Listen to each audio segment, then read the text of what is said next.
vous posez peut-être cette question. Suis-je accro aux réseaux sociaux? Est-ce que c'est dangereux? Faut-il préserver les plus jeunes et donc leur interdire? L'Australie a donné l'exemple. La France prend le relais. Est-ce la bonne solution? On en débat avec mes invités. Bonsoir Fanny Jacques. Bonsoir. Vous êtes psychiatre, spécialiste des enjeux du numérique en santé mentale. Vous posez la question, l'IA, une amie qui vous fait du bien, dans un livre à paraître chez First. À vos côtés, Grégoire Bors, bonsoir. Bonsoir. Chercheur, co-auteur de ce livre, faut-il interdire les réseaux sociaux aux jeunes? C'est chez Uspec et Rika. Vous le co-signez avec Serge Tisseron et Anne Cordier et Nadia Dam. Et enfin, bonsoir Laure Boutron-Marmion. Bonsoir. Vous êtes avocate, vous avez été l'une des premières à alerter sur le sujet et partir en guerre contre TikTok. En représentant cette famille, vous avez créé le collectif Algos Victima. Donc merci à vous trois d'être sur ce plateau. TikTok, Snapchat, Instagram, Facebook sont devenus omniprésents dans notre vie et dans celle des adolescents. On va regarder ce chiffre. Selon le baromètre du numérique Credoc 2025, 58% des 12-17 ans déclarent consulter quotidiennement les réseaux sociaux. Est-ce que ça vous semble énorme ou pas? Votre avis, Fanny? Ça me semble presque faible. Moi, je me demande si ça correspond à la réalité. Ça me semble sans doute sous-estimé. Sous-estimé, vous êtes d'accord, vous aussi? Je voudrais juste faire déjà une remarque, c'est que normalement à 12 ans il ne devrait pas y avoir accès, donc c'est la première chose. Donc ça pose déjà une première difficulté. L'autre chose qu'on voit apparaître dans une étude qui me paraît être un peu plus... Il faut faire attention à ces baromètres du numérique et autres. Il faut faire des études sérieuses de ce point de vue-là. La dernière qui a été faite, qui me paraît assez pertinente, c'est celle qui a été faite par l'ARCOM avec Ipsos. Il y a 2000 adolescents de 11 à 17 ans. Et ce qui est le plus intéressant dans cette étude, c'est de voir qu'en déclaratif, les adolescents de 11 ans aujourd'hui, pour 44% d'entre eux, disent être déjà sur les réseaux quotidiennement et avoir commencé pour 22% avant 10 ans. Et là, on voit bien qu'on a un vrai problème, c'est l'accès à ces réseaux qui n'est, encore une fois, comme l'âge n'est que déclaratif, on a des enfants très jeunes sur ces réseaux. Alors les politiques s'emparent de ce sujet. Emmanuel Macron a annoncé une procédure accélérée pour l'interdiction des réseaux sociaux aux moins de 15 ans à partir du 1er septembre. On l'écoute. Au fond, c'est un message très clair, très simple, qui est de dire que le cerveau de nos enfants et de nos adolescents n'est pas à vendre. Les émotions de nos enfants et de nos adolescents ne sont pas à vendre ou à manipuler, ni par les plateformes américaines, ni par les algorithmes chinois. Et au fond, c'est un message de protection de nos enfants, et c'est une décision très concrète, et de souveraineté, d'indépendance de la France. Donc voilà, cette loi, elle est passée à l'Assemblée nationale, elle a été votée. Laure Boutron-Marmion, cette interdiction, elle est au cœur de votre combat, c'est ce que vous souhaitiez? Alors, quand tout a démarré et que moi j'ai porté le recours contre TikTok, à aucun moment l'idée était de se dire il faut à tout prix une initiative législative, etc. Parce que ce n'est absolument pas dans l'ADN, si vous voulez, de ce qui s'est passé. Les familles étaient meurtries, évidemment qu'elles ont voulu qu'on agisse en justice pour que la responsabilité de TikTok puisse être reconnue. C'est simplement que tous ces témoignages ont alerté les politiques et que donc parallèlement les politiques se sont intéressés à ce qui s'est passé dans toutes ces histoires et donc dans toutes ces familles et qu'ils ont voulu porter cette loi. Maintenant, en tant que porte-voix de ces familles, bien sûr que je ne peux pas vous cacher que ça a été avec une vive émotion qu'ils ont appris l'adoption de cette loi lundi soir, mais simplement pour une seule chose, c'est que eux, depuis 5 ans, on ne cesse de les ramener à leur propre responsabilité. C'est-à-dire que ce sont des parents qui finalement n'ont pas agi, ont abandonné leurs enfants aux outils numériques et n'ont rien fait. Ce qui n'est absolument pas le cas. Mais ce qui arrive quand même, parce qu'effectivement, on l'évoquait il y a un instant, des enfants de 10-11 ans qui sont déjà sur les réseaux sociaux, c'est pas normal. Et oui, voilà, et c'est bien la problématique de ce sujet-là, c'est qu'on est face à des parents qui bien souvent méconnaissent tout à fait ces sujets. Il faut qu'on ait conscience d'une chose. Aujourd'hui, sur le plateau, on a l'idée acquise, bien sûr, qu'il faut agir et qu'il y a une véritable problématique. Mais aujourd'hui, on fait un sondage parmi les Français. Encore plus de la moitié des Français vous diront ne pas connaître ces sujets. Il y a quand même plus de 3/4 des parents qui ignorent, mais de fait, mais même sans malveillance, qui ignorent ce que regardent leurs enfants sur l'outil. Et c'est bien normal. Que ce n'est pas grave. Alors bien justement, sûr. l'Australie a pris une mesure forte. Maintenant, la France suit le mouvement. D'autres pays européens pourraient faire de même. Est-ce que vous aussi, vous pensez que interdire les réseaux sociaux à des moins de 15 ans, c'est la bonne solution? Alors moi, je vais être assez clair. Je vais dire, le problème, c'est qu'on rate finalement l'enjeu. L'enjeu, c'est de réguler ces acteurs économiques qui pour l'instant ne veulent pas être régulés. Il y a une tension très très forte au niveau européen avec la Commission européenne parce que le DSA, le Digital Service Act, va imposer et commence à imposer des amendes extrêmement fortes aux plateformes et que en fait l'interdiction, excusez-moi de vous le dire, mais ça règle rien. C'est-à-dire qu'à 15 ans, quand vous êtes exposé à du contenu inapproprié lié par exemple à l'automutilation ou au suicide, c'est aussi grave qu'à 13 ans. Donc en fait, tant qu'on n'aura pas de vérification objectif de l'âge des utilisateurs, très bien, on se sera tous donné bonne conscience, on aura interdit les réseaux sociaux, la dimension éducative a disparu. Mais on interdit bien l'alcool, la cigarette, et effectivement, il y a toujours des jeunes qui s'en emparent. C'est la vente qui est interdite, pas la consommation. Quand vous savez ce que produit l'alcool sur un cerveau en développement, je veux dire, on est en train de complètement passer à côté des enjeux. Les enjeux, c'est ce qu'on a dit. Comment on fait de l'éducation à la parentalité dans ce pays dans lequel il n'y a pas de parcours de parentalité? Comment on fait de l'éducation au numérique à l'école dès la maternelle comme le font d'autres pays pour effectivement pouvoir avoir des cerveaux qui sont armés de toutes les compétences dont ils ont besoin pour ne pas être justement trompés par ces plateformes? Et la dernière chose, et je vous rejoins entièrement là-dessus, la première responsabilité, c'est les plateformes. Il y en a marre d'entendre que c'est de la faute des parents, c'est la faute des plateformes qui ne veulent pas être régulées, et le gouvernement français devrait s'occuper de cela plutôt que d'une interdiction qui, pour l'instant, n'aura aucun effet sur le Mais on pourrait faire les deux, finalement. C'est pas contre-productif, oui. Fanny Jacques. Oui, je pense que, comme vous disiez, au moins, ça permet de faire parler et donc peut-être cette prise de conscience, notamment sur les parents, qui peuvent pas lutter seuls dans leur salon contre des équipes d'ingénieurs dans le monde entier et qui ne sont surtout pas au courant. Ils vont nous dire « Ah, c'est cool, c'est chouette, il est sur Insta, il se fait des amis. » En fait, les parents n'ont absolument pas conscience. Donc le danger est sous-estimé aujourd'hui. Ah oui, ça c'est une certitude. Les parents trouvent même ça plutôt sympathique. Vous avez 70% des parents qui sont pour l'interdiction. C'est pas tout à fait vrai. Je pense que... Oui, parce que ça a changé très très récemment. Oui, ça a changé. Oui, je suis d'accord. Là, je suis d'accord avec ce qui vient d'être dit, mais je crois que c'est très important de se dire une chose. Nous, ça fait effectivement des années qu'on est sur les sujets, tous, là, sur le plateau. Mais c'est une réalité encore véritablement ignorée. C'est presque un impensé collectif pour beaucoup.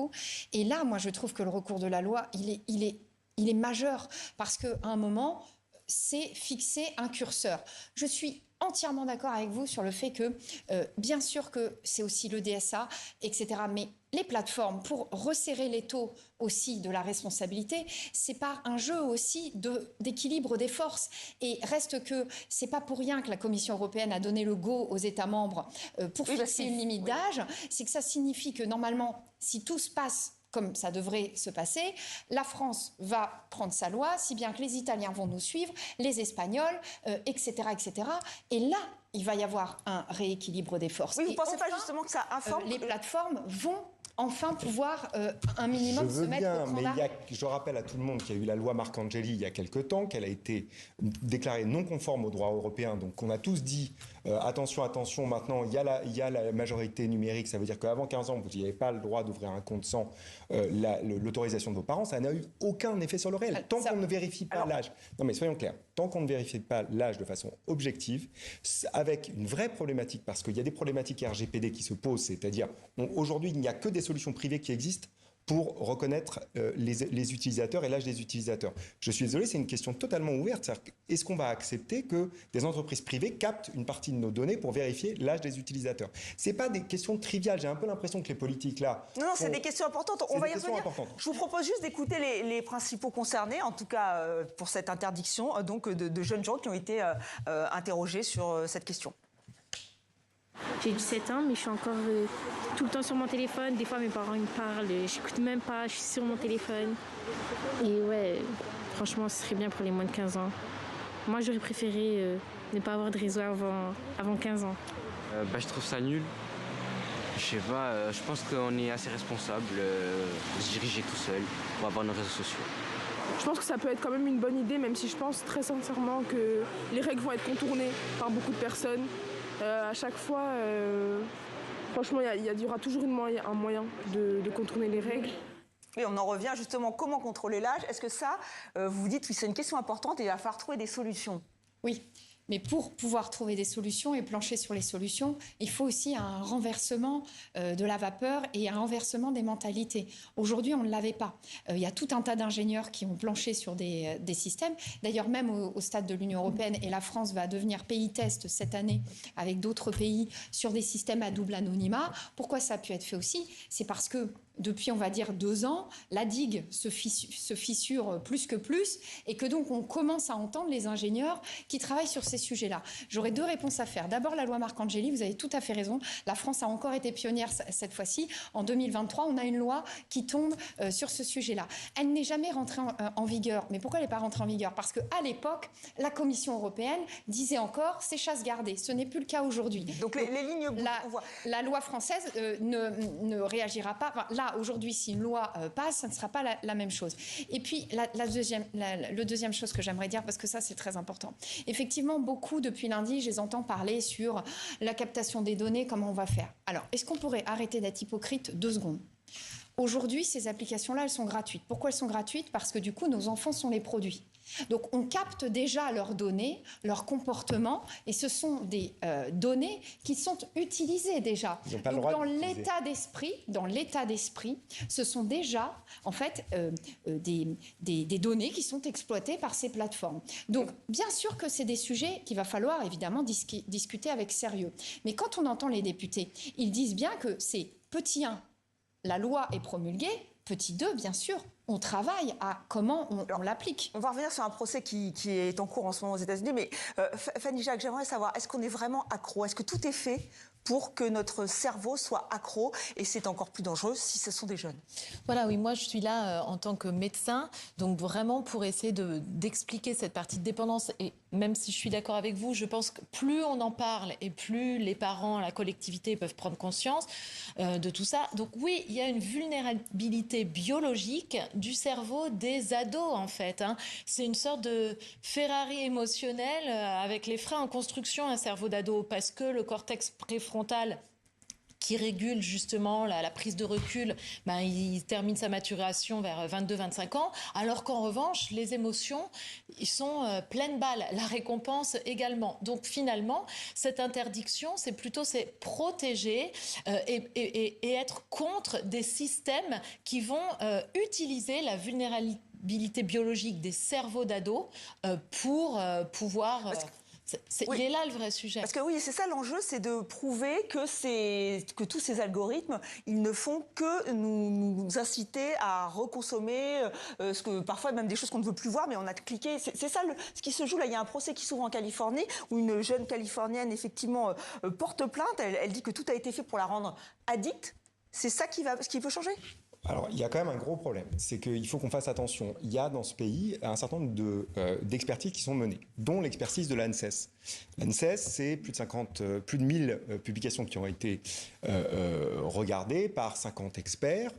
C'est des scientifiques, ils savent donc évaluer ce champ de recherche. Première chose, ils disent, sur l'addiction, c'est très compliqué aujourd'hui de statuer. Ça ne veut pas dire qu'il n'y en a pas. Moi, je ne me prononce pas. Je ne suis pas un spécialiste des addictions. Je dis simplement que ça reste une question ouverte scientifiquement. Et que donc, il faut qu'on arrive à trancher. Mais par contre, tout ce qui a été dit là, c'est parfaitement vrai. Le cerveau adolescent est dans un stade de développement dans lequel il est beaucoup plus sensible. Donc, peut-être qu'il faut effectivement avoir un degré de vigilance beaucoup plus important. Et donc, des algorithmes, par exemple, qui ne soient pas les mêmes pour les adolescents et pour les adultes. C'est une chose évidente. Mais encore une fois, ça, l'interdiction, elle ne va pas permettre d'aller mettre la pression là-dessus. Ils vont dire, ah très bien, c'est interdit au moins de 15 ans. Je continue à utiliser le même algorithme. Et puis, comme il n'y aura pas de vérification de l'âge, vous aurez des enfants de 11 ans qui continueront à être dessus. Et comme ça sera interdit, ils n'en parleront plus, puisque ça sera interdit. Donc je dis juste, regardons les externalités négatives d'une mesure comme celle-là. Moi, je ne suis pas forcément opposé totalement. Je dis juste, prenons toute la mesure des choses. Et je rappelle quand même que le Conseil constitutionnel, ce qu'il a dit à la députée qui a déposé cette loi, il lui a dit, attention, soyez absolument certain que d'un point de vue scientifique, vous avez toutes les données pour back-upper ce que vous dites. Et on comprend que vous dites que ce n'est pas le cas. Ce n'est pas le cas aujourd'hui. C'est beaucoup plus ouvert que ce qui est dit aujourd'hui. Et pour autant, ça ne veut pas dire qu'il n'y a pas des drames à cause, ou en tout cas liés, et des facteurs aggravants de l'utilisation de ces réseaux sociaux. Mais aggravants, ce n'est pas la même chose qu'un lien de cause à effet. C'est tout le problème aujourd'hui de la littérature. Alors vous qui êtes sur ces affaires très précisément, qu'est-ce que vous nous répondez sur ce point? Moi, je réponds qu'en tout cas, effectivement, je n'ai pas un œil de scientifique. j'ai un œil d'avocat et que moi, donc ça fait 3 ans que j'ai des familles au téléphone qui me racontent ce qui leur arrive et surtout que j'ai bâti un recours. Et vous pensez bien que j'ai pas tapé à la porte du tribunal sans les pièces et les preuves adéquates et que c'est ce qui devra être déterminé, mais de la même manière que ce qui se passe aux États-Unis, c'est-à-dire que c'est un recours qui porte la responsabilité, en l'occurrence pour moi de TikTok et aux États-Unis de Meta et YouTube, puisque de ce que j'ai compris, ils ont passé un accord avec Snapchat et TikTok, qui consiste en fait simplement à leur déposer, donc aux juges français, je leur ai vraiment déposé l'histoire de 7 jeunes filles, ce qui leur est arrivé, ce qu'elles ont vu, ce qu'elles ont liké, diffusé, etc., qui n'a jamais été évidemment censuré par l'outil, et dans quelle mesure parallèlement, leur santé s'est vue se dégrader. Donc évidemment, ce sera à la justice de répondre. Et là, je réponds aussi à ce qui vient d'être dit. Bien sûr que la loi n'est pas, on va dire, c'est pas l'idée, c'est pas promulgation de la loi et puis on s'arrête. Non, aujourd'hui, il y a bien sûr aussi une réponse judiciaire à avoir là-dessus et surtout sur cette question. Ma foi, il y a une première logique, c'est que ce sont des applications qui, quoi qu'il en soit, sont basées sur l'économie de l'attention, puisque de toute façon, l'idée, pour qu'elle se développe commercialement et que ce soit intéressant, il faut pouvoir qu'on soit captif. Alors, je voudrais juste avoir votre point de vue très rapidement. Il y a le coup d'envoi aujourd'hui d'une campagne mondiale, vous me en parliez, Off February, c'est-à-dire, voilà, on arrête les applications. Ça vous semble tenable, ça vous semble une bonne idée, comme il y a le Dry January, rapidement. Est-ce que ça peut faire avancer ? Voilà, là je reviens un peu à ce qu'on disait tout à l'heure, ça peut faire avancer parce que c'est une façon d'en parler. Moi j'insiste quand même, en effet le lien de cause à effet sur l'addiction en tant que telle n'a pas complètement été fait par ce rapport. En revanche, on ne peut pas nier qu'il y a quand même une dépendance aux réseaux sociaux, que ce soit pour les ados mais aussi pour les adultes, parce qu'ils sont faits pour ça. Les algos sont faits pour ça, les likes qui viennent nous valider sont faits pour ça. Donc les ados ils sont bien sûr plus sensibles mais les adultes également. Donc comme tout produits qui génèrent de la dépendance, comme le mois sans tabac, comme le Dry January, c'est pas mal quand même parce que ça permet d'en parler. Alors c'est trop tard malheureusement, mais voilà, essayez, pourquoi pas, on va essayer de se passer de ces réseaux sociaux et de ces applications. Merci infiniment, on a vu que le débat allait continuer et que ce n'était pas une question simple.